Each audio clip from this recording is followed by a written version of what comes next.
वार रुकवा देने वाले पापा, उनकी चमचियां अब वीडियो बना करके पोस्ट नहीं कर रही हैं। अब उस तरह के ऐड नहीं चलाए जा रहे हैं जब मणिपुर उन्हीं के देश का हिस्सा धधक रहा है।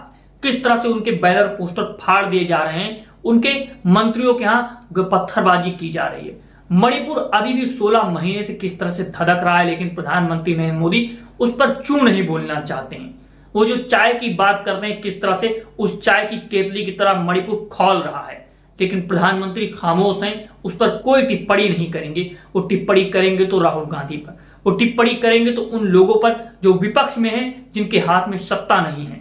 इस तरह के सत्ता चलाने वाले प्रधानमंत्री आपने कब देखी कि देश का एक राज्य जल रहा हो, 16 महीने से जल रहा हो, देश में चुनाव भी संपन्न हो गए हो, तीसरी बार शपथ ले लियो, फिर भी मणिपुर का जिक्र नहीं करना है।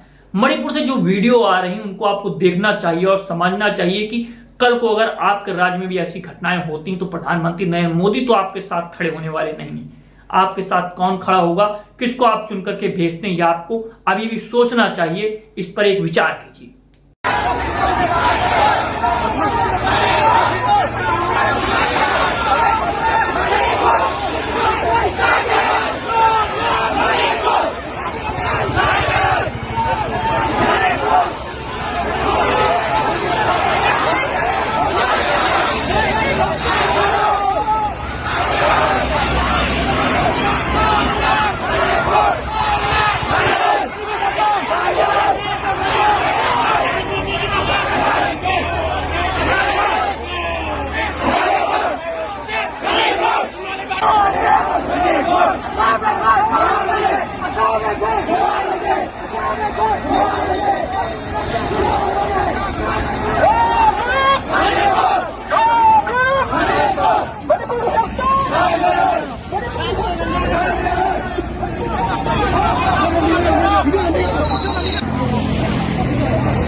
आपने वीडियो में देखा कि मणिपुर अभी भी धूं धूं करके चल रहा है।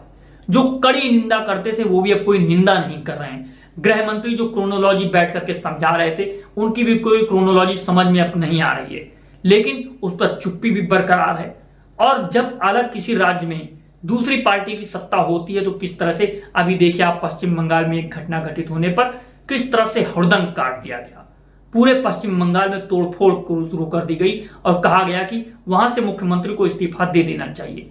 सरकार इस्तीफा दे दे, वो ठीक है देना चाहिए, लेकिन ये मणिपुर में क्या हो रहा है? अब वहां पर आपको मणिपुर में कुछ गलत नहीं दिखाई दे रहा है क्योंकि वहां पर आपकी पार्टी की सत्ता है।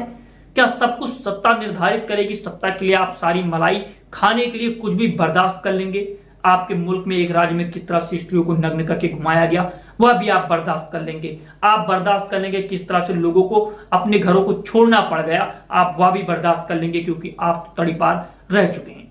आपको तो उस दर्द को समझना चाहिए कि लोगों को जब मजबूरी में हिजरत करनी होती है, अर्थात अपना घर छोड़ करके जाना पड़ता है मजबूरी में, तो उनके दिलों पर क्या बीतती है। आप तो तड़ीपार रह चुके हैं। इन सब चीजों को आप देखिए और समझिए कि जो हालात मणिपुर में हैं उसी से मिलते जुलते हालात क्या देश के नहीं बनते दिखाई दे रहे हैं? जो अलग तरीके से दिखाई देता है उस पर प्रधानमंत्री कुछ बोलते नहीं।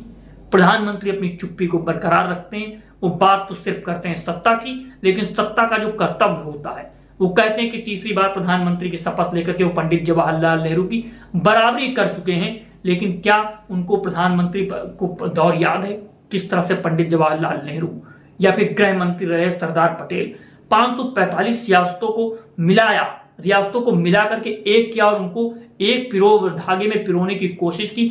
आज भी वो धागा एक माले की तरह दिखाई देता है, लेकिन उसी जो माला में पिरोए गए राज्य थे उसमें से मणिपुर किस तरह से चल रहा है और प्रधानमंत्री गृह मंत्री दोनों लोग खामोश हैं।